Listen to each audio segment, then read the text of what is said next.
దైవ మర్మములు జూలై 27. సహోదరుడు భక్త సింగ్ గారి అనుభవంలో దేవుడు ఆయనకు బయలుపరిచిన మర్మములను అనుదినము పంచుకొనుట. వారిలో ఒంటరి అయిన వాడు 1000 మంది అగును, ఎన్నిక లేనివాడు బలమైన జనమగును. యెహోవా నగు నేను తగిన కాలమున ఈ కార్యమును త్వరపెట్టుదును. యెషయా 60:22. 34వ శిఖరము.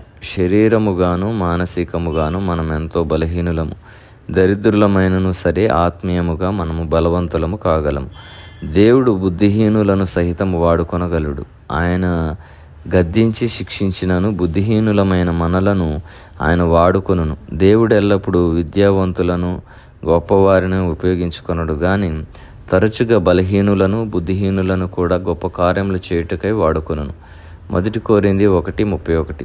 తృణీకరింపబడిన పాత్ర ద్వారానే లోకము నాయన తలక్రిందులు చేయను.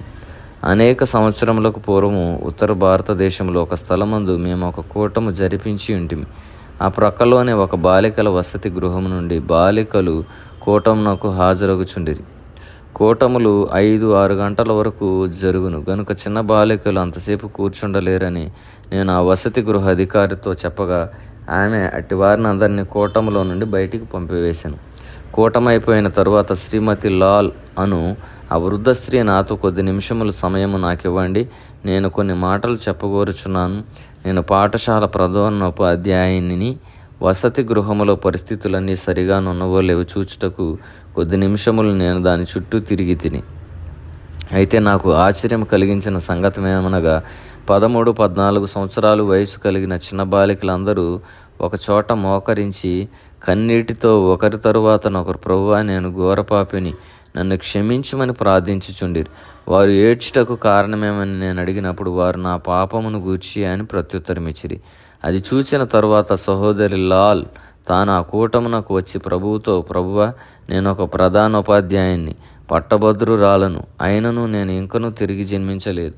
ఈ చిన్న బాలికలు నాకంటే ఎంతో శ్రేష్ఠులు, నేను కూడా తిరిగి జన్మించగోరుచున్నాను అని ఆమె కూడా తిరిగి జన్మించి కూటములో సాక్ష్యం ఇవ్వగా ఆ పాఠశాలలోని ఉపాధ్యాయులందరూ ఒకరి తరువాత ఒకరు తిరిగి జన్మించి ఇదంతయు చిన్న బిడ్డల యొక్క సామాన్యమైన విశ్వాసముతో ఆరంభమైన. అదే దేవుడిచ్చిన వాగ్దానం. వారిలో ఒంటరి అయిన వాడు 1000 మంది అగును. యెషయా 60:22. ఇది ఒక అద్భుతమైన పర్వత శిఖరం. కాబట్టి మనము కూడా ఎంత ఒంటరి వారమైనప్పటికీ, ఎన్నిక లేని వారమైనప్పటికీ, అలాగే బలహీనులమైనప్పటికీ దేవుడు మన ద్వారా అనేకమైన గొప్ప కార్యములు, మన ద్వారా అనేకమైన విశ్వాస కార్యములు, అలాగే అనేక రక్షణ కార్యములు మన ద్వారా అనేకులకు కలుగజేయను.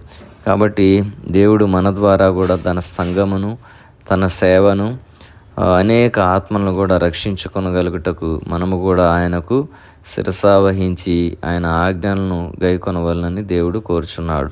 అటువంటి జీవితం దేవుడు మన అందరికీ దయచేయును గాక. ఆమేన్.